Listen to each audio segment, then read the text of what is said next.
Hey, what is up, everybody? Welcome to the Guilty as Charged podcast, coming to you live after Thursday night football. What a way for the NFL season to kick off the 2024 season.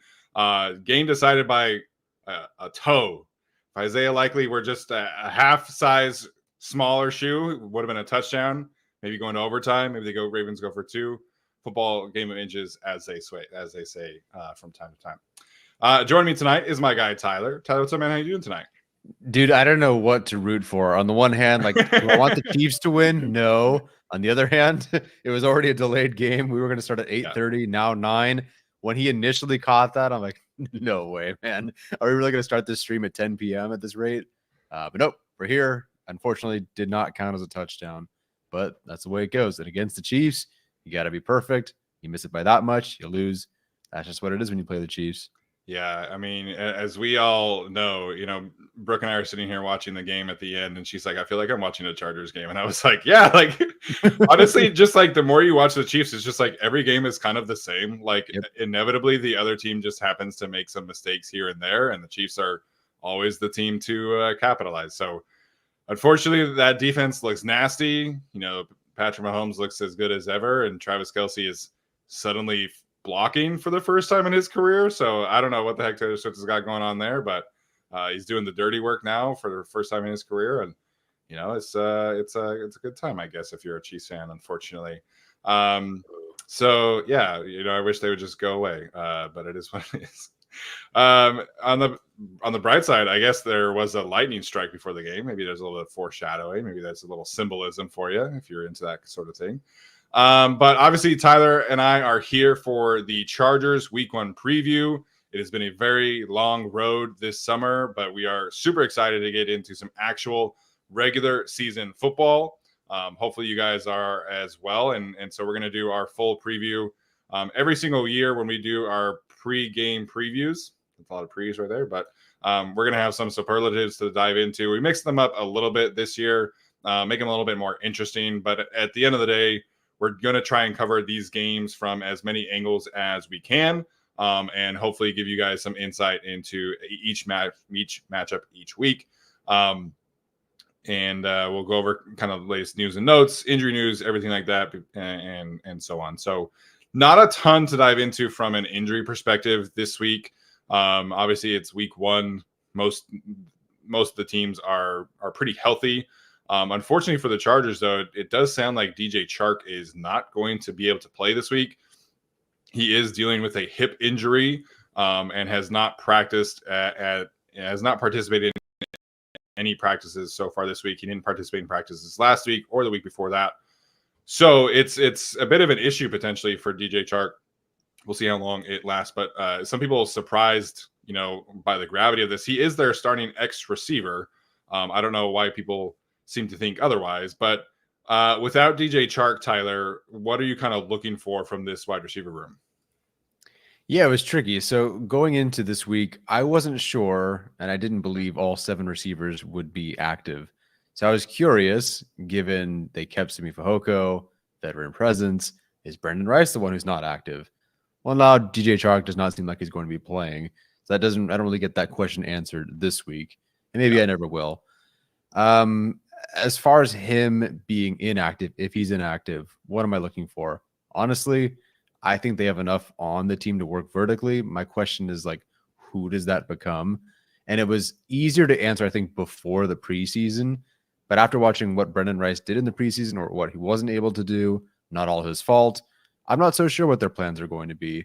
I don't know if it's not Quentin Johnston, not as an X necessarily, but to access the deep part of the field potentially in the way that he sort of dropped the ball in practice quite a bit sometimes.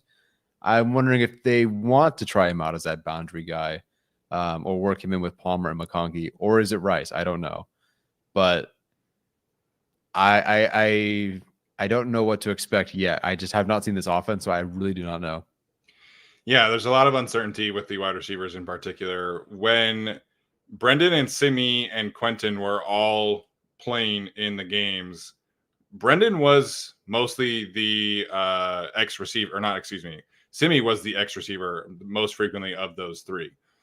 So that could be an option. I think the Chargers ultimately are going to kind of work through a bunch of bodies in that specific role. I think it ultimately probably means more snaps for Ladd overall, more so than anybody. Like I think in their ideal world, you have Chark and Palmer as like your two receivers and two receiver sets, and then Ladd kind of works in there. But I think Ladd is going to have to play a lot more, as the backside Z. But it's a bit of a conflicting thing for Quentin Johnson, because I think of the X receiver options, he's my least favorite option, and that's okay. Like I think he can still have a good rookie season or a good sophomore season, playing the Z, playing the slot, playing other different roles that are not the X receiver, because I don't think that's where he can play his best football. So I do kind of expect it to be a combination of multiple bodies, but I think Palmer is probably like the starting X receiver, at least for this game, and as long as DJ Chark is out.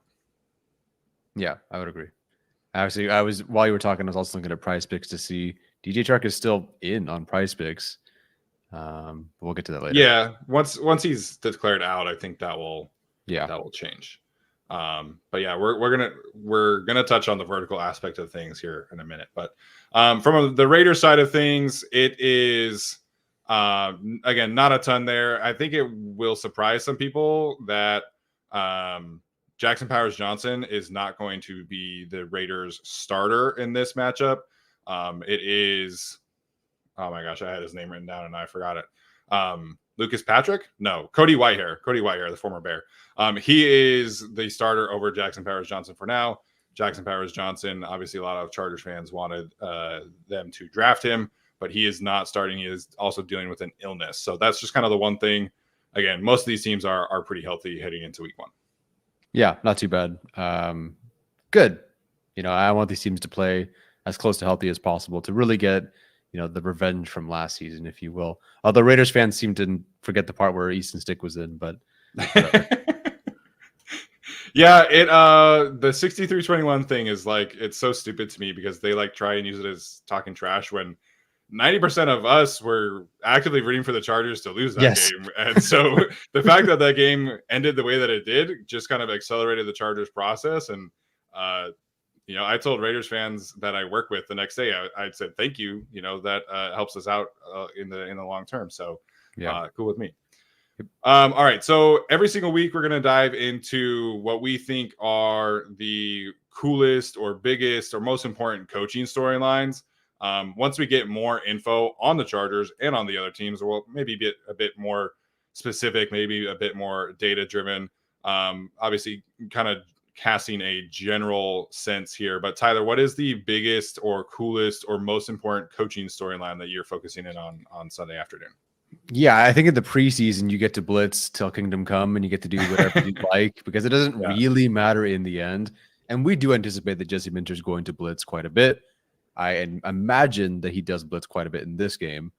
But how much? How does that change when you have 4 really good edge rushers? At minimum, you have 4 quality edge rushers. In theory, you could have 2 elite ones, one extremely good up-and-comer in Thule, and then veteran in Bud Dupree. So do you blitz as much? Do you need to blitz as much? Does that change? How does that change when you have to cover Devontae Adams? And respectfully, the Chargers do not have an individual corner who can cover Devontae Adams an entire game. And I don't mean that as disrespect to the corners. It's just Devontae Adams, and he's been doing it against the Chargers the last couple of years. What happens when you have to cover Brock Bowers? What does that look like? How often are you blitzing? How often are you sending a linebacker? How do you adjust for that? But then, on the other hand, you have Gardner Minshew starting. He's not an elite quarterback. Do you rush more because of that? I'm so curious to see how this all changes, depending on maybe who's in, whatever it is. I'm curious who the real Jesse Minter is going to be. Is it heavier leaning into the blitzing, or is he going to dial it back? Yeah, and then how much of that is like simulated pressures versus blitz rate? It's such a curious thing, because we spoke with Sean Syed earlier this week, and he mentioned that he feels like Jesse Minter is more naturally inclined to be aggressive than somebody like Mike Macdonald, and Mike Macdonald was kind of middle of the pack in terms of blitz rate. But if Jesse Minter is closer towards Wink Martindale and Brian Flores, like I think we're going to find out pretty quick here. And I think from an edge rusher perspective, what it does is it gives you a lot of chances at freebies. Like I think the way that offensive lines protect against their pressure looks with 3 edge rushers, maybe 4 edge rushers on the field, it just is going to vary by week. But if you watch the end of the game tonight, the Ravens were doing something extremely weird where they were sliding protection away from Chris Jones because Chris Jones was like kind of moving around and picking his matchups. And the last 2 plays of the games, Chris Jones ended up, being one-on-one with a running back.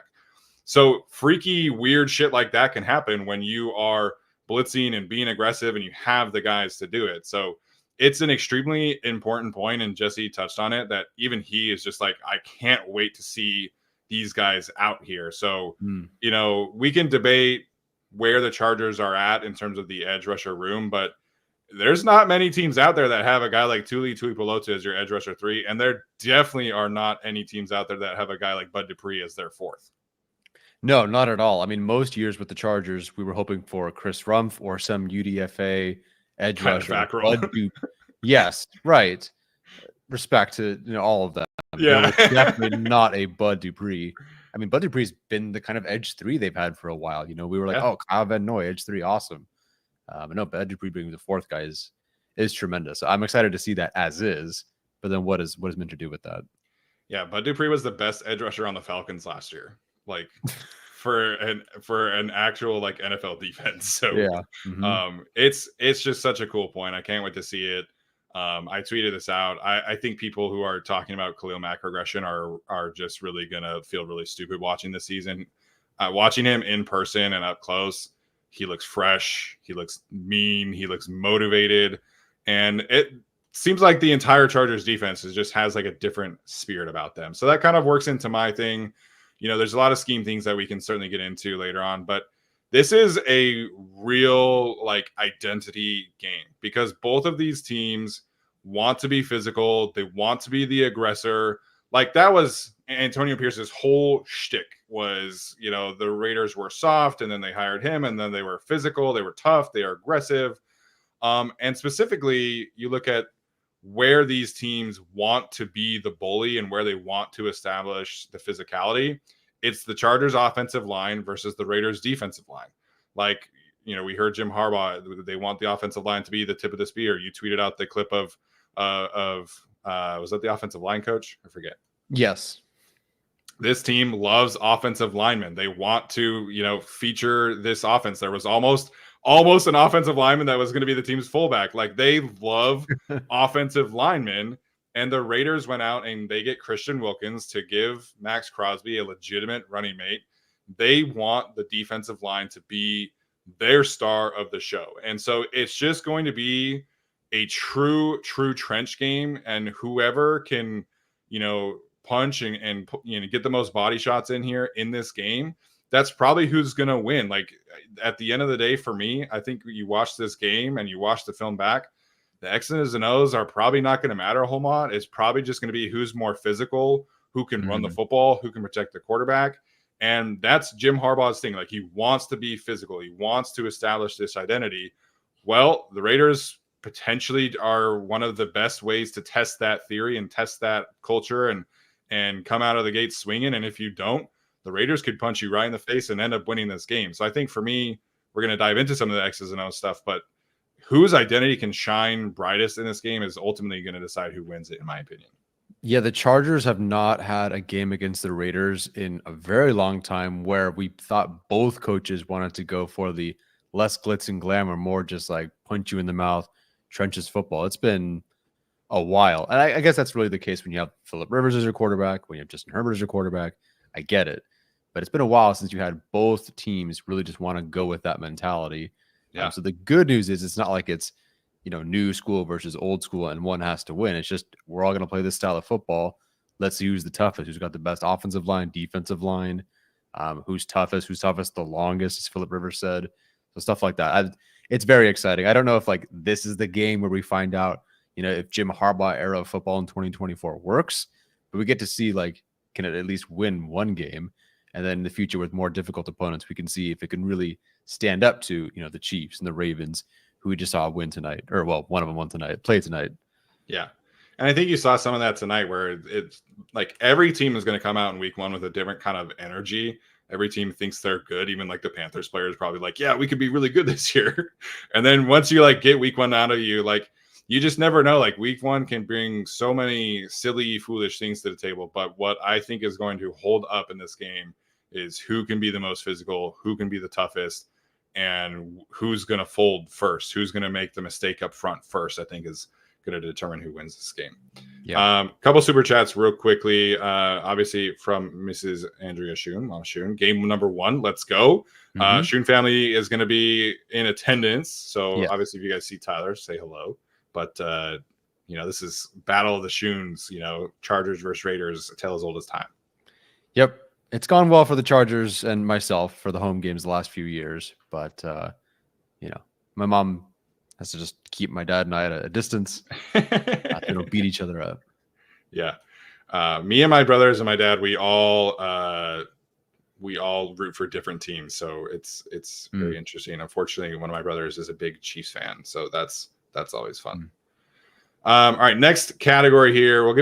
I see NSN super chat. We'll get to that in a minute. Yeah. Here. I think that's an appropriate way to do that. But we're going to touch on a player or a unit that we are most excited to watch each week. We just talked about, I think, some of this matchup. But Tyler, who are you most excited to watch this weekend? I'm stoked I got this one. I have to. What does 3 first-round picks look like on the offensive line? What does that look like? And what does that look like? Not just the investment in the position, but an entire organization centering itself around offensive line with Jim Harbaugh, with Ben Herbert. What does that look like? And I'm not obviously Trey Pipkins, Bradley Bozeman, talented in their own rights, but like when you have 3 former first-round picks on the offensive line, what does that look like? Like, what does that look like when your investment matches, your investment as an organization into developing these guys? What does it look like in terms of pulling these guys and moving these guys? What does Joe Alt look like? We saw just very, very brief glimpses of them, particularly against the Rams, mostly other than Bozeman, playing together. And it was like, wow, this could be pretty fun this year. I've liked watching offensive line stuff, defensive line stuff, more than the skill positions. And this year sounds like a lot of fun. So I'm excited to see what that looks like.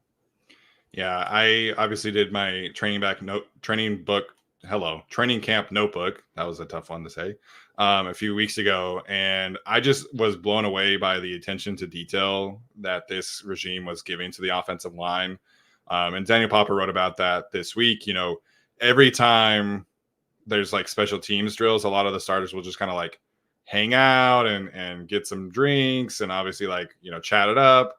Not the offensive line, not under this regime. Like every time that they were doing special teams, the offensive linemen were out working on stuff. They were doing stunt pickups. They were doing double team drills. They were doing one-on-one pass sets. Like the attention to detail that this regime has put on the offensive linemen, I think is really going to elevate everybody in this unit. And what that looks like with a guy who was a second team All-Pro as a rookie and Zion, who I still believe in the ceiling. You still believe in the ceiling.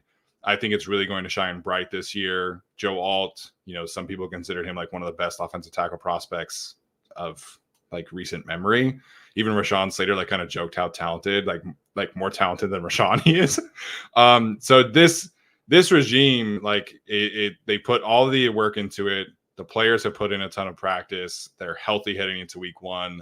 I have my concerns about the depth, but this starting 5 has the chance to be really, really special.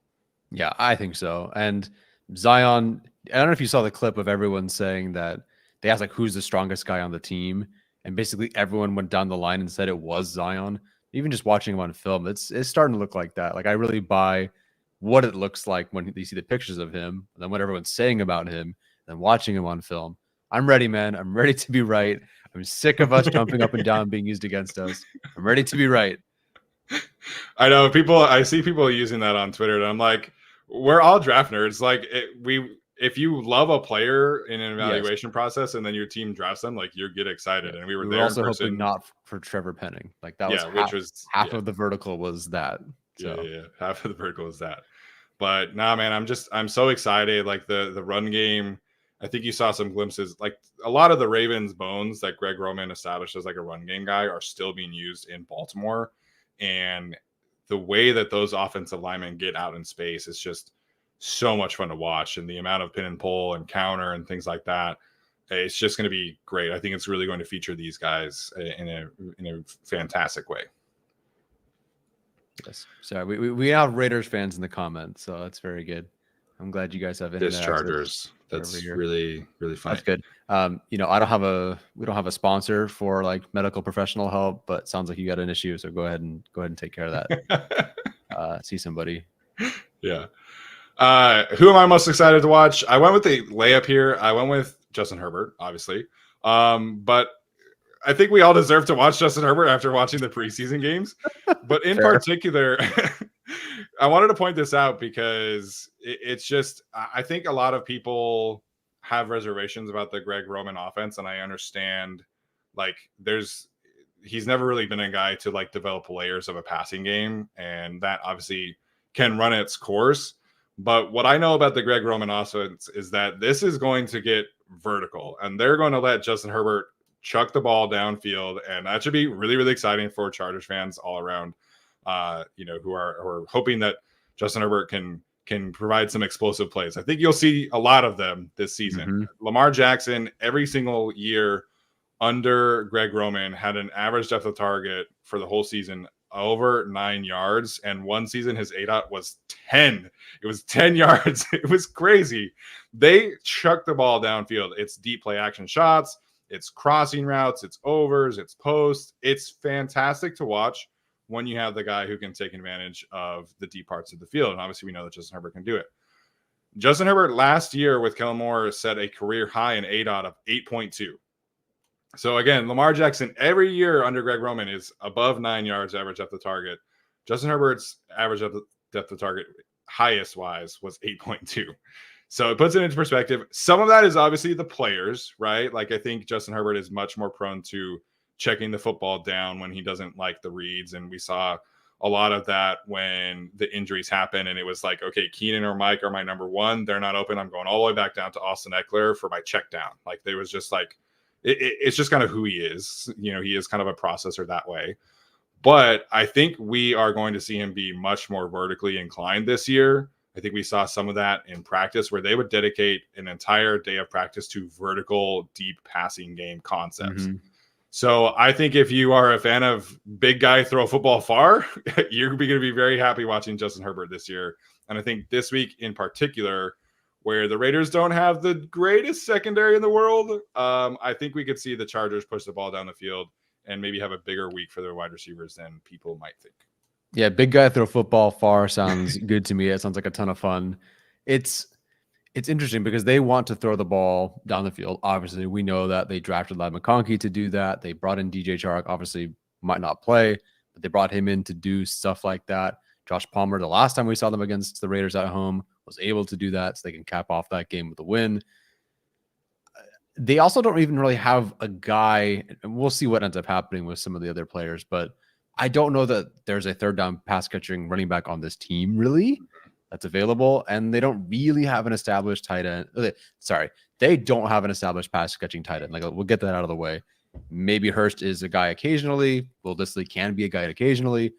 There's no Mark Andrews out there. There's no even really like Gerald Everett from last year, you know, so it's kind of just push the ball down the field. Like big guy throw football far, maybe all that we get.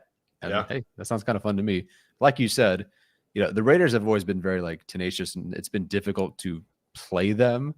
I think their corners and their safeties have always outplayed what they are on paper, but it's still not a great group. And the Chargers, I think, can definitely take advantage of them. Yeah, their second corner right now is projected to be Jacorian Bennett, who had the worst coverage grade in the league of any qualifying corner last year. And Jack Jones, like, there's a lot of excitement about Jack Jones, and he had like one of the craziest interceptions I've ever seen in my life against the Chargers last year. But I don't know if like him as a legitimate starter is matching the idea of him as a starter. So we've never really seen him be a true like cornerback one. You know, I guess they have Nate Hobbs still, but you know, that's more of a slot player for them. So I think the Chargers could create some explosive plays downfield, and obviously we as Chargers fans hope that happens a lot with Justin Herbert. Oh yes. I feel like we've been saying that every year, but this will be the year it really happens. Yeah, there's just the short passing game is not really a Greg Roman advantage. He can dial it up he can dial up a deep shot, man, but short passing game's not exactly a strong suit for Greg Roman. Not so much. That's okay. All right. Opposite side of things, we wanted to talk about what is going to keep us up at night about these specific matchups. Obviously, I think for the Raiders, there's two very obvious ones, and I think we'll cover them. But for you, Tyler, what's keeping you up at night when you are looking at this Raiders team? Yeah, I hate uncertainty. And while I'd like to go with Crosby versus Alt, I expect Alt to struggle, and that's okay. He has a year to get better. It's his rookie year, he's switching sides. I don't really have expectations outside of let's see some growth. Maybe there's some inconsistencies. Fine. What keeps me up at night the most is the player we have not seen, which is Bradley Bozeman. Because if Bradley Bozeman doesn't work, we can kiss the playoffs goodbye. And I know that sounds like, wow, we're putting so much on, just the center, but we've seen the difference a great center can make on this team. And unfortunately, we've seen the opposite where there's, below average center play or bad backups. We've seen how bad this offense could be and just watch the ceiling of this offense crater because of poor offensive line play from the center, who does so much for the offensive line with, by the way, like Joe Alt switching sides, Trey Pipkins, your new right guard, Zion still trying to figure things out, new offense, new scheme. There's so much going on. If Bradley Bozeman doesn't work, season's win totals are capped, and I think some of the doubt, among the offensive line among outside media members or whatever about this team could be at center. And for us, we were so surprised that they only went with Bradley Bozeman and that was it. And Brendan Hymas is the backup. There's so much riding on Bradley Bozeman to be better than he was last year at age going to be 30 this year. It's keeping me up at night. That is the one thing the whole offseason that's kind of kept me up. Like, is it going to work? We didn't see him in the preseason, so we're going to find out on Sunday what kind of Bradley Bozeman are we getting. And I'd like to say he's going to be a great center. I'd like to say he's a solid center, but the numbers aren't great from last year. I looked at Brandon Thorne's offensive line rankings, didn't even make the top 15 centers, didn't make the honorable mentions after that. And that's with Kelsey retiring and Jensen retiring and Lindsey retiring. Yeah. So it didn't really make like the top 20 from starters from last year. So I think he'll be better. I definitely think he'll be better than he was in Carolina. But how much better? Can we at least get average play? If we can go average play, no problem. You're paying him as much. That's kind of what he's been, sometimes above average. But if he doesn't work and we find out that he's a liability on Sunday, this season is not going anywhere. Yeah, I think, the Chargers didn't have a ton of premier resources to go get. Obviously, they could. There was no Corey Linsley type in free agency anyway, but the Chargers didn't have that kind of money, even if they wanted to go get that kind of player. So Bradley Bozeman, it's just kind of like we're just going to like have a high floor of this position. It's not really like we're going to have like a high end starter. He had the guard flexibility, he had the connections. I feel comfortable with him as a run blocker. I do think that he is, can be a force in that regard. And I think just his ability to move and move people out of the way, it's just a real strength of his. The pass protection is the issue. And I'm hoping that like having Zion break out potentially and having Trey, be a bit of a stabilizing force at right guard, can help him in his pass protection issues. Because in Carolina, the guard situation there was like the worst guard situation in the league. And that was evidenced by them going out and spending $200 million on like barely serviceable guards. Like, no shade to Robert Hunt and the other guy, Damian Lewis, but like they're not exactly great players. So the Panthers knew that the guard situation was not great. And I think that showed up from time to time with Bradley Bozeman. So I think he'll be better than what he was in Carolina, just purely based off of, scheme familiarity, supporting cast around him. Obviously his relationship with the coaching staff is what hard to discount. But I think some fans are kind of expecting him to be like this awesome center, and I just don't think he's that. I think he can be a reliable starter, but that's probably his ceiling in this offense, and that's why he's signed for the contract that he is. Yeah. I mean, the Panthers released him. It's not like they were desperate to try to hold on to him, or the Chargers got lucky. And unfortunately, I can't even necessarily say that, with like a better coordinator and a better coach, he'll be better. Like John Harbaugh, and he had Greg Roman, back in the day. It's not like he was an elite all-world center then. So I think we know who he is. I'm just hoping it's not last year's guy. Yeah, and I think his individual tests are probably more daunting the next couple of weeks because Derek Brown and Keanu Benton and those guys, like, they're legit players. The Raiders don't really have like a true nose tackle that's like gonna terrify me, because Wilkins is more like a 3-tech, 4-tech.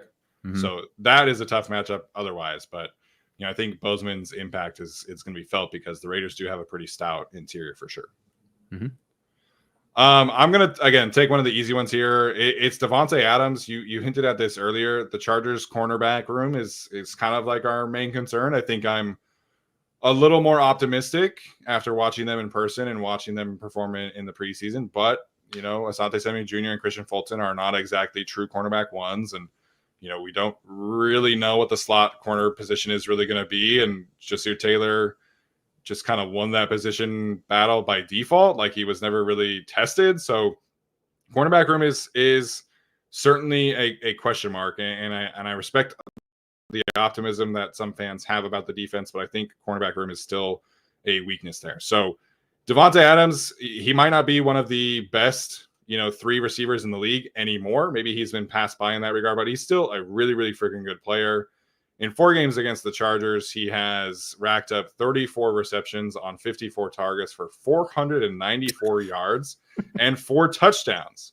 That averages out to 8.5 receptions per game, 123.5 yards per game, and 1 touchdown per game. So yeah, that's keeping me up at night. Like, even with Gardner Minshew, like, at quarterback, it's very simple on offense to just go throw the ball to 17. And I think that's going to be their offense, like, basically for the whole season. That's what it was under Aiden O'Connell. Yeah. I think this is a tough test for the secondary right off the bat. And even if it, like, outside of Davante Adams, they have 2 good young tight ends. They have Jacoby Myers. And this is a tough test for the secondary group. But how do you slow down Davante Adams?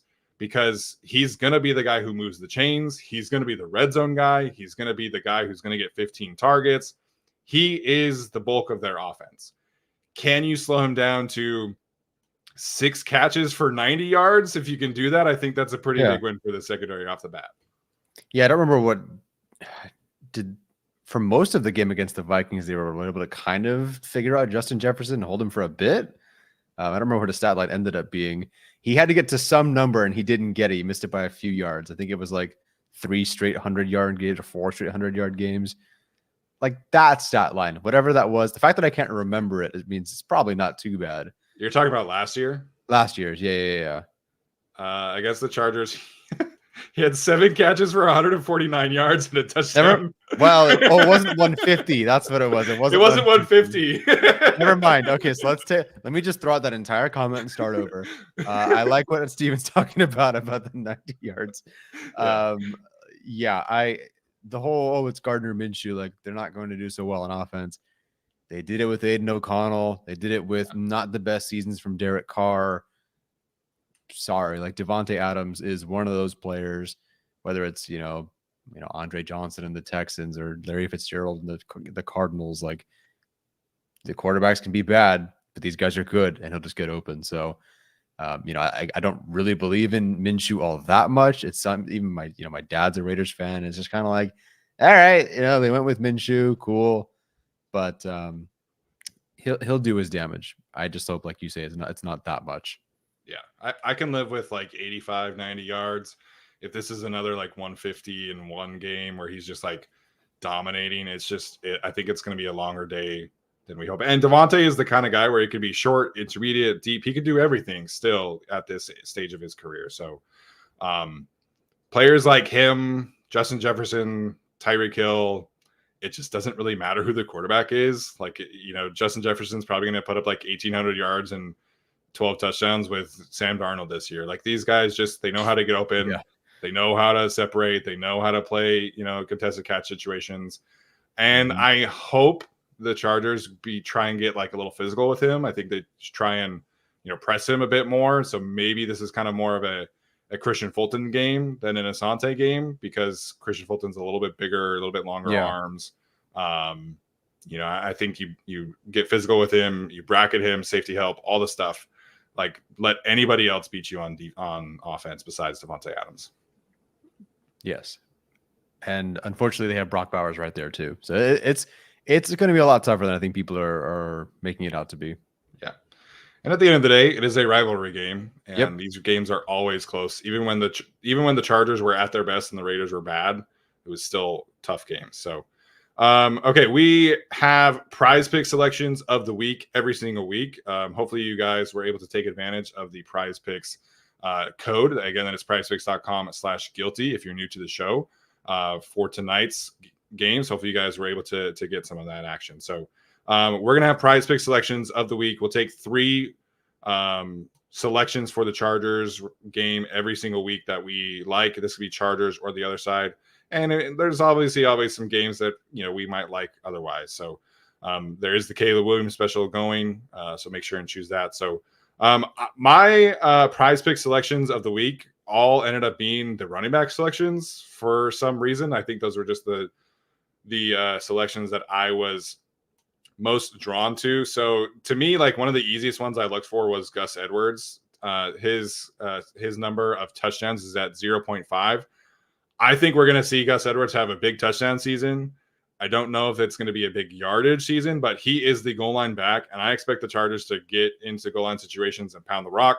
We saw that in the preseason where Jim Harbaugh trotted out 2 extra offensive linemen, the now fullback Scott Matlock, the tight end. Like, they're going to pound the rock at the goal line, and I expect Gus Edwards to be that guy. So I'm taking more on 0.5 touchdowns for Gus Edwards. I'm also taking J.K. Dobbins more rushing yards. His number is at 35.5. I think if J.K. Dobbins stays healthy, I think he is the more likely candidate to be the yardage leader. And he's looked explosive in camp by all accounts. 35.5 in a game where you're trying to maybe minimize the opposing pass rush, that feels a little low to me. And that's like one big, potentially big run from him, and he can hit that. So I took that one. We've talked about the concerns about defensive tackle, and Zamir White is like the only running back for the Raiders that is getting touches, I think. So I'm taking more for Zamir White on 14.5 rushing attempts. Again, similar kind of thing, right? The Raiders are obviously going to be cognizant of the Chargers' edge rushers. What's the best way to neutralize a pass rush? Running the football. So I think we see a big game for all 3 of the main running backs in this one, and I'm taking more on multiple selections for them. Yeah, I really like the Zamir White one. Hopefully it's the most inefficient 15 carries ever. But yeah, I could definitely see that. I don't see why they'd want to pass it that many times. I don't think the Chargers interior is like so incredibly good that you're worried about it as much. Is the Raiders interior offensive line all that great? Not really, but I could see them running it a lot more, like you said.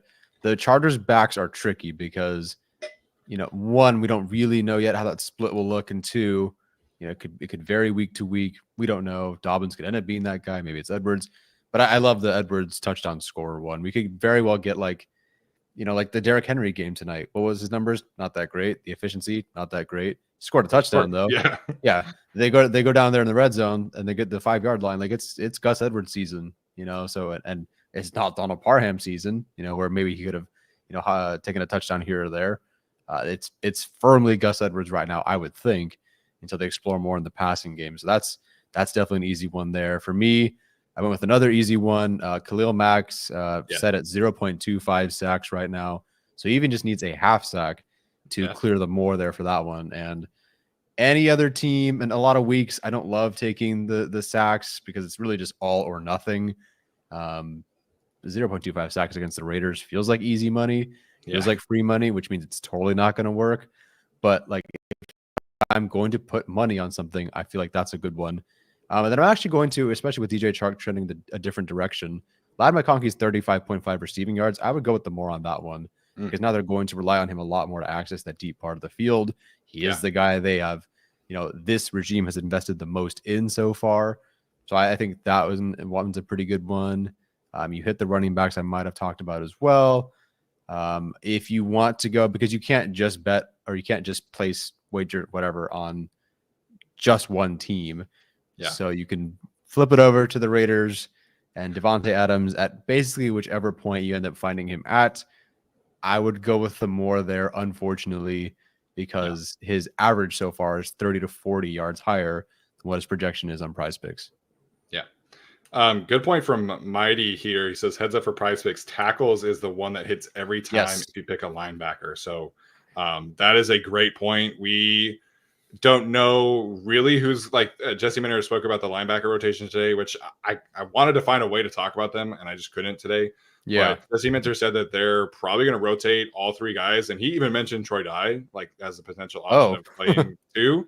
So I don't know which linebacker you're going to choose, but I think Denzel Perryman is probably a safe bet because he is the play caller. He is the team captain. I think he probably, at least in the short term, is going to lead this unit in snaps. So that's a good point there.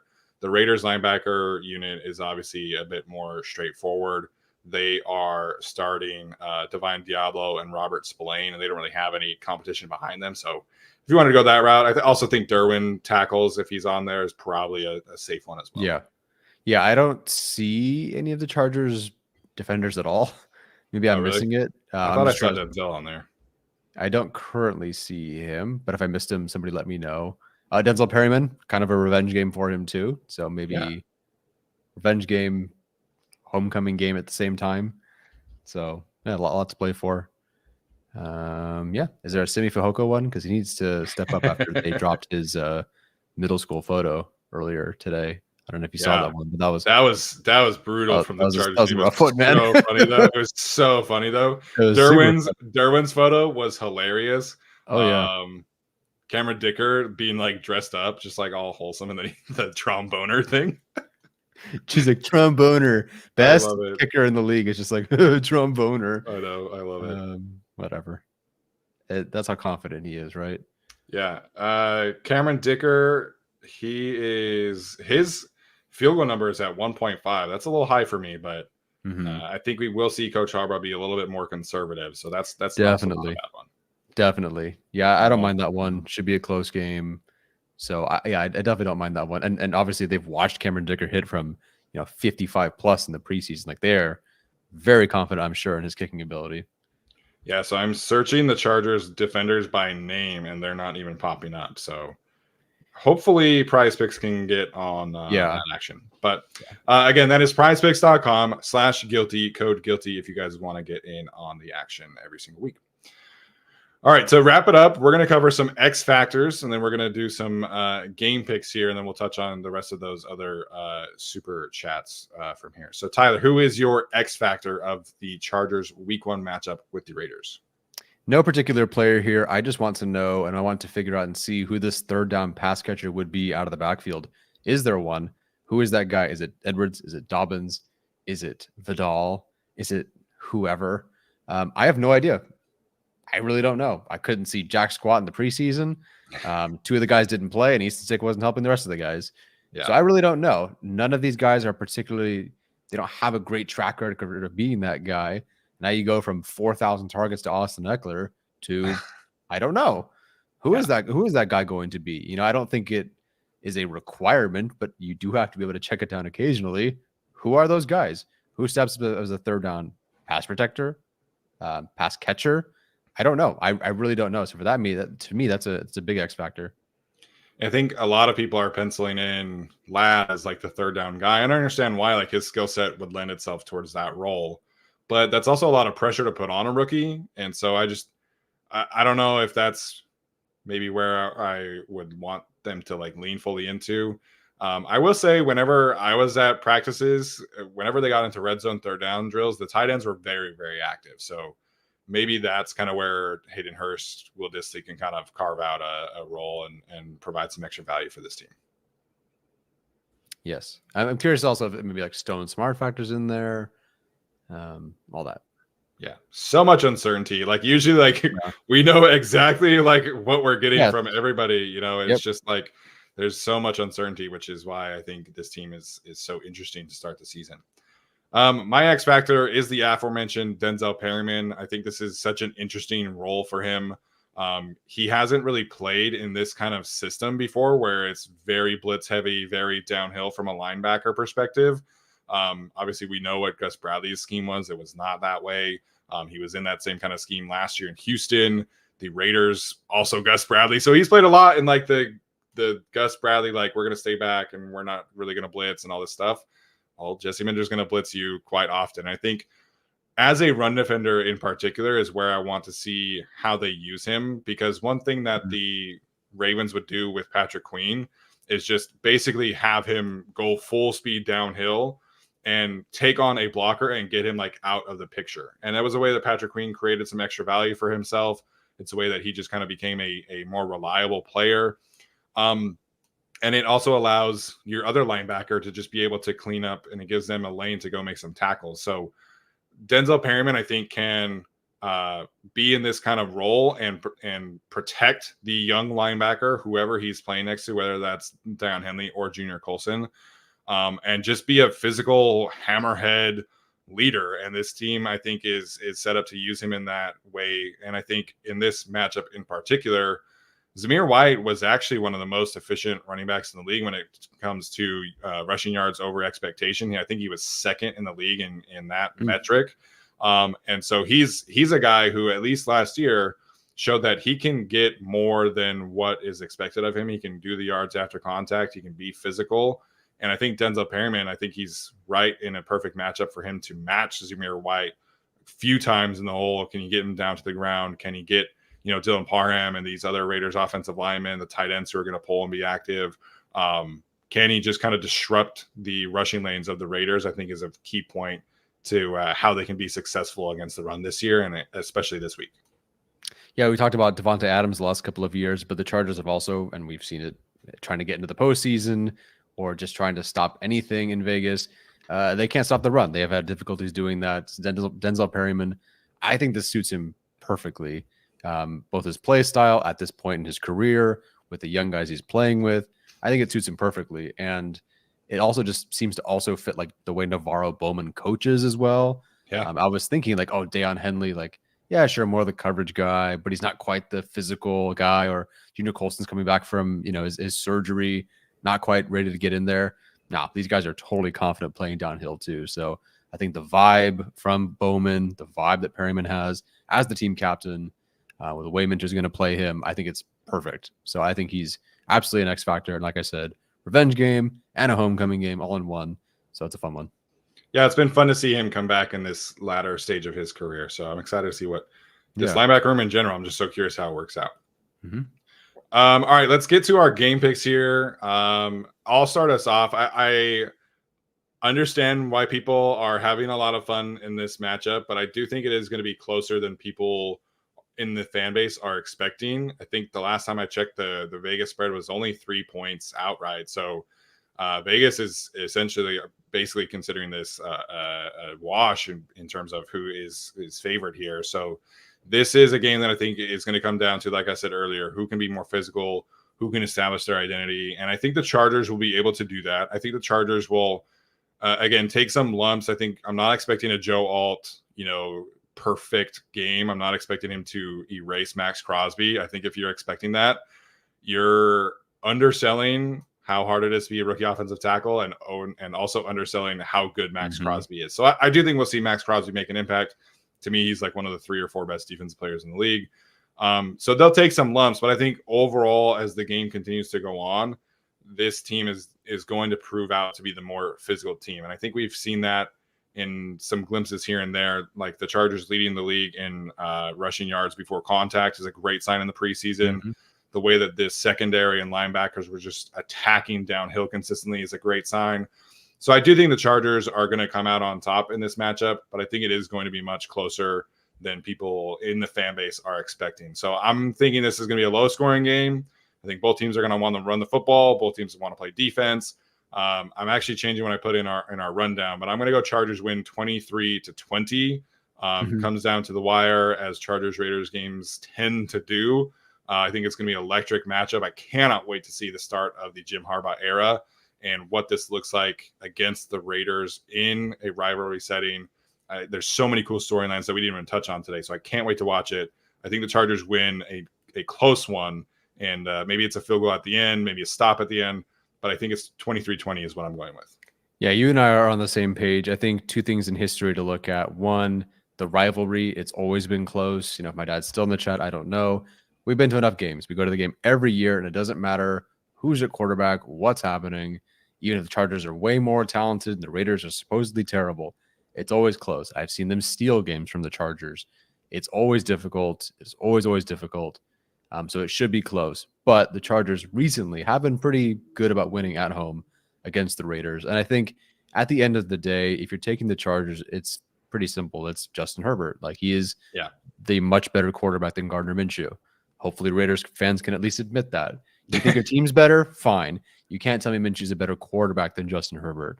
Herbert's a whole couple of the tiers better than Gardner Minshew. And I think at the end of the day, that's what's going to matter. So maybe we get a cool special teams thing happens. Darius Davis breaks one off for a touchdown. I said he'd get 6 this year. So start one tomorrow. See how he does on a touchdown. I have the Chargers winning 24-20. So keep it close. A good win. Win's a win. I'll take it. Go to Carolina. And then maybe we'll predict a better score there. Yeah, I would definitely expect a better score next week than this week. The Panthers are very, very bad. I think if the Panthers win 5 games, that's a good season for them. I think this is going to be a tough physical game. This is really old school, Chargers Raiders vibes to me. I just think it's going to be a really nice test for the Chargers out of the gate, but I do expect them to come out victorious. So hopefully everybody who can is able to go to the game. I saw a thing that Vivid Seats is projecting 60% Raiders fans. We'll see what that looks like. But hopefully it's at least 50-50. I would love to see a true, Chargers advantage come out in this one. So make sure Tyler and Miss Mama Shun are not alone in this one. Yeah. I mean, at this point, guys, they spent a lot of money on the head coach. They did the thing that we all wanted. They very much put a ton of effort into the branding. That video today was awesome. So good. So good. And look, the videos are always good, but some people always just freak out over everything the Chargers put out. That video today really brought me back. It was everything I needed. It really worked. That was an awesome video. So please go support them. Show them that I don't know, thanks for going and getting the head coach that we all basically wanted, and all the effort they put into the season. So the Chargers have done the work. The team has done the work. It's our turn. Go out and support them. And don't leave me by myself. 60-40 is pretty good. I've seen 95-5 before. I've been in that 5. It's not fun. So I'd love 60-40. That would honestly be a win. Yeah. There's some things that I was able to hear at training camp that are going to be really, really cool to see on game day. The Chargers, I think, revamped a process that was already really, really cool because this production team for the Chargers just is constantly pushing the boundary. They're trying to be the best in the business and make this environment just a really, fan-friendly experience and make it super entertaining and make it a show. And it's just they are trying to do their absolute best to keep you guys entertained when you're there. And I think they were doing a great job of it. They apparently were not super happy with how it was. And so they're let's push this thing to the next level. And from what I saw in the preseason, what I heard at training camp, it's going to be an epic experience this year in SoFi Stadium. So I will be there at the Chiefs game. Super excited for that one. Me and Brooke have not been able to go to a Chiefs game before because it's always a Sunday night game. And, we have to teach the next day and work the next day. So we're not able to do that. So very excited to get down for a Chiefs game in a few weeks from now. So let's hit on some of these super chats before we close out. We appreciate all of you guys tuning in. I was not expecting over 300 people in the live chat at 9:54 at night, but we love you for it. NSN wants to know if there's anything that will surprise you versus the Raiders. Yeah, there will be something that will surprise me against the Raiders. What will that be? I mean, in a good surprise way, Joe Alt handles Max Crosby, no problem. That's a very good surprise way. And then we have I'll do another handstand if that's the case. Michael Mayer outpaces Brock Bowers in yards, and he's actually the number 1 tight end in terms of receiving yards. Sure, that could surprise me. It would just be so classic Raiders that they take Brock Bowers and then just like don't use him. I think they're going to use him a lot, but it would just be kind of funny because they didn't use Michael Mayer for like half the year last year.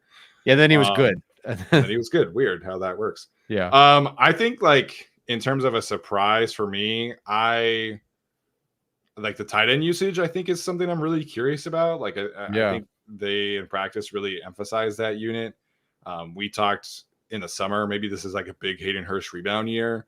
That would be a great way for him to show it off to start this season and just have a good week against the Raiders. Would be cool to see. You know, I'm less bullish on the defensive tackle room than the coaching staff seems to be. So do we get like a Puna Ford, just like massive game? That would be awesome. Mm-hmm. So that's probably where I would start. That would be sick. Yeah, I like that.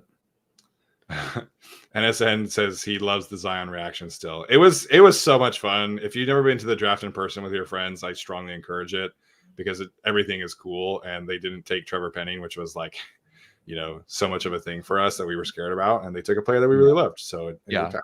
Yeah, you know when like Harry Potter's sitting there and he's like, not Slytherin, not Slytherin. That was like us, but Trevor Penning, like, dude, like you can announce anything right now. You can announce a quarterback. But yeah, that was part of it. But we love Zion too. Yeah. Listen, Arjun was jumping for joy. He's an analytics guy. They took a guard, and the analytics guy was jumping for joy. Yeah. So like, good prospect. Yeah. Charlemagne earlier said Sam Mustipher season baby. He is the practice squad center for anybody who missed that point. So I like that they signed a veteran, center in the practice squad. I'm a little not super crazy about Brendan Hymus just being like handed the backup center spot. So maybe we see Sam Mustipher get some time this year. I don't know. I hope not, obviously. If it's Sam Mustipher season baby, then we're like picking number 5 season baby. Like that's where we're at, then we're doomed. Yeah, if Bradley Bozeman goes down, then we can start talking about the Arizona receiver that everybody liked after the one game. Yes. Yeah, 313 whatever yards. It's pretty good. Pretty good. Yeah, it's good. Kurt Coleman, do we see Derwin James in the box as a linebacker a lot this game to help the interior D-line with run defense? What are your thoughts there? I think I'll have to go back to the way Cody Alexander described the defense against Marvin Harrison Jr., but I'd imagine he's got one role, and that's Devontae Adams. Not one role, but I think that's the primary. Yeah. The Michigan against Marvin Harrison, they had safety over the top the entire time against Marvin Harrison Jr. So they did a pretty good job in that regard. Ohio State still had some other guys that are also pretty good. So we'll see what happens there. I think we'll see Derwin play more as a true like safety in this game. I think in the article that Daniel Popper wrote about Derwin, which is fantastic if you haven't written it, one of the things that Jesse Minder has spoken about publicly and in the article is that they don't want Derwin to be doing so many different things in every single game. So I think they're going to be a little bit more, hyper specific. And, maybe in this matchup against the Raiders who have the tight ends, maybe he's more involved that way too. But they're not going to have him like all over the place doing different kind of roles. So I think we'll see him blitz a few times a game. That'll be consistent, but I think we'll see him be in one specific role for the majority of each game, which I think, like he said, he just wants to be able to think less and play football and see ball, hit ball. And I think he's really excited about this defense and the opportunity to do that. Yeah. Okay. Mighty wants to know who has the better run game on Sunday. The Chargers kind of have to.